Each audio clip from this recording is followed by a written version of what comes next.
Hello, and welcome back to Makeup Tip Tuesday. So this week has actually come by a request from one of our MisMackers, and we're gonna talk all about brushes.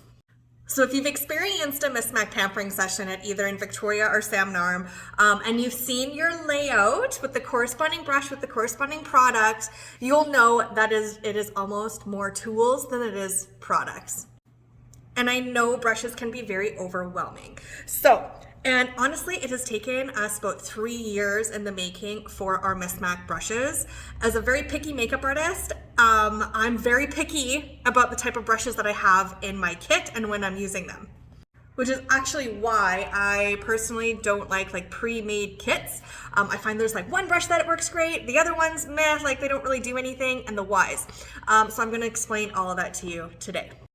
So here at MisMacK, we actually have 1, 2, 3, 4, 5, 6, 7, 8, 9, 10, 11, 12, 13, 14, 15 brushes. And each one holds a very particular purpose. So we're gonna start off from the beginning to the end, from skin into the eyes. So our very first one is our #1 selling brush, which is our foundation brush. So this guy, as you can see, they're all labeled now so you know which is for what. Our foundation brush is really nice and soft, and you'll see that it's flat.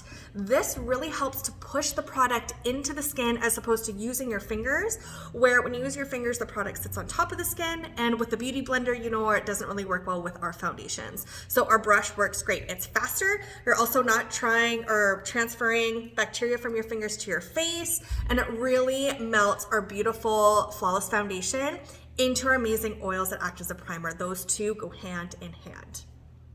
So then of course we need to set our foundation so it stays all day. We actually have 2 options to choose from.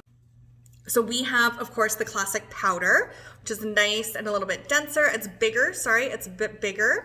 Or we have the pointed blush brush. I know, I apologize, I should have called it pointed powder, but it is the pointed blush. You can use it for blush. I don't really recommend it, not with our MisMacK products because they're so pigmented. So pointed I do like because it's smaller to get underneath that eye area to set our Miracle Under Eye Brightener.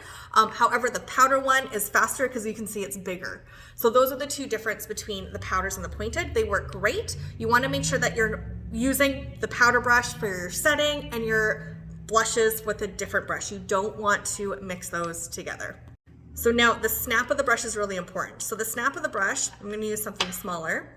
I'm gonna go into our detail, is where you actually hear, hopefully you can hear that, the snap of it. So the snap of a brush is really important. So the denser the snap, the intensity of the pigment that's gonna be picked up and placed onto the skin. So size, intensity matters. Take that one how you will. So that's why how we've designed, or I have designed our MisMacK brushes, where there are that perfect, especially the powder is like so soft. It's so soft. It's gonna push that blur right into the skin, and it's literally like a little facial massage. It's awesome. So next we're going into contour. So contour has that nice edge. It's the perfect width to get right underneath that cheekbone on an angle, brushing forward. So this is you only use this for contour. That is it. The other one that you actually can use this for, when we were sold out of our foundation brushes, is we were actually using our contour brush as our foundation brush. You can see the density is pretty similar. The size is pretty similar. This one is a little bit faster. So you can totally use your contour brush as a foundation brush. You just wanna make sure that you have one for foundation for your creams and one for powder. Next is our soft blending brush. So this one, or AKA the skunk, so it looks like a little skunk tail. I've designed it so it has 2 layers, designed to pick up less pigment. This is really important. Because at MisMacK, we are pure pigment basically, you wanna think less is more. So this brush is gonna help you out. It's only used for blush. You can also use it for a bit of bronzer and a bit of highlight because it's gonna pick it up really nicely. So less is more. You're gonna dip in, you're gonna make sure that you take it off on the back of your wrist or on the back of your hand and applying it on the apples of the cheeks. It's gonna give a really nice blend to the skin. Okay, those are our 5 skin brushes. Now we're gonna go into eyes and details.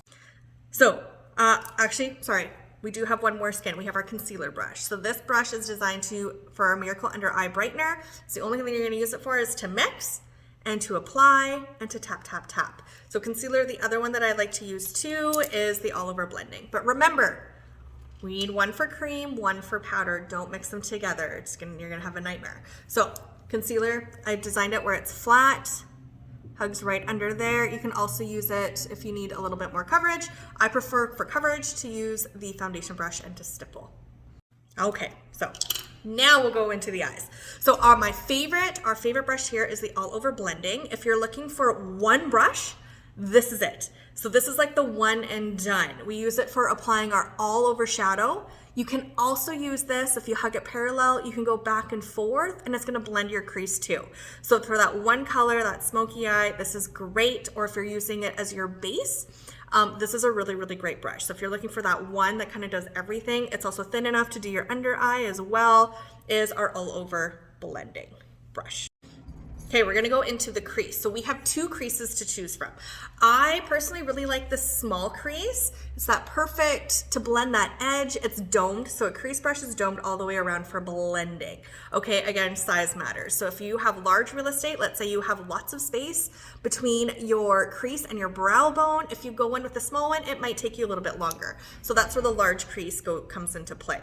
Or if you're the opposite, if you have a smaller real estate between your crease and your brow bone, you're gonna wanna use the small crease brush so you're in control.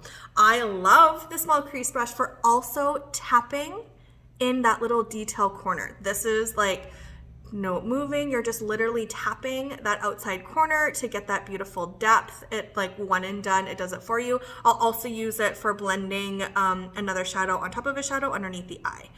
Going into the large crease brush, I also like this for setting powder underneath that delicate eye area, especially if you have a little bit more texture, a little bit more fine lines under there. Sometimes just the powder brushes aren't dense enough or small enough to really get into there. So I like using the large crease brush for setting under the eye or around the nose. You could do that too. So then we have our detail brush. This brush is awesome. So remember we talked about the snap of the brush? So this is gonna pick up your product a lot more densely and apply it darker. So you wanna think that you're not gonna use this to blend. It's very sharp on the end compared to, you'll notice the snap of the all over shadow is nice and soft, so you'll be able to get that edge. So you wanna think really great for applying, for those little details. This is what I use for that center, for that highlight, to give me that really beautiful effect. I also use it for underneath or into the inner corner. This one I really do like. So if you're looking for that deeper outer corner depth, this is where I would use the detailed brush. It's gonna apply that a lot more denser. When you go in with the small crease brush, it gives it a lot more softer of a blend, but you wanna think if you're building up that intensity, the detail brush is your best friend. Now we're gonna go into liners. So we have two choices. We have the angled brush. This is also great for brows, for the under the eye area as well. And of course our press and wiggle liner technique on the top. So angle, liner, and brows. And then we have our liner brush, which is like a felt tip, like this, to grab your mascara and to apply. This is what I prefer with the mascara, is the gel liner brush. You see it's nice and fine. I'll also use it for more detail if I'm kind of getting fancy, but that's the brushes that we want to use for liner. And then we have the last but not least in terms of eyes, technically-ish, we have our spoolie. This was really great if you over apply product to your brows to really nicely blend it out. We use this here for makeup artists. We use these instead of disposable mascara ones because we can wash them and reuse them. So we're eliminating all that wastefulness when we're using disposable mascara ones and throwing them out. We reuse these. So we literally have like 20 in our kit and we dip in, and then at the end of the day, we wash them and disinfect them. So that's another way for any MUAs out there to be a little bit more eco-friendly. Okay, we only have 2 more brushes. I actually can't believe how much I have to say on all of our brushes.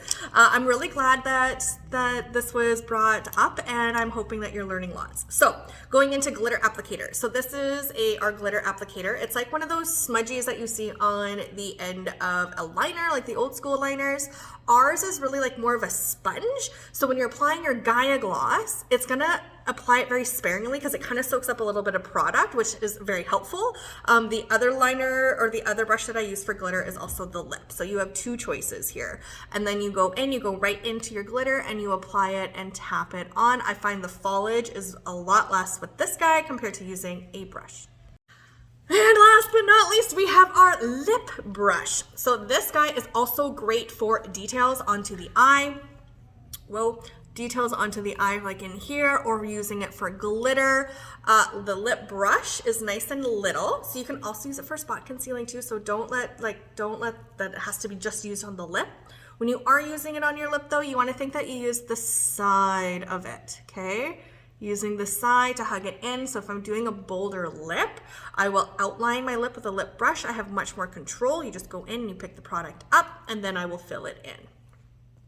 Okay, so that's this week's Makeup Tip Tuesday. It's all about the brushes and the tools, why they're so important. I hope that you found this helpful.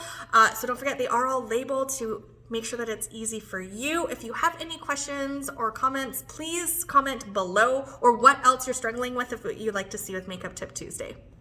So don't forget, tomorrow is International Women's Day, so make sure that you are part of our email blast. Make sure that you are following us on social media, because we have a really awesome promo starting tomorrow.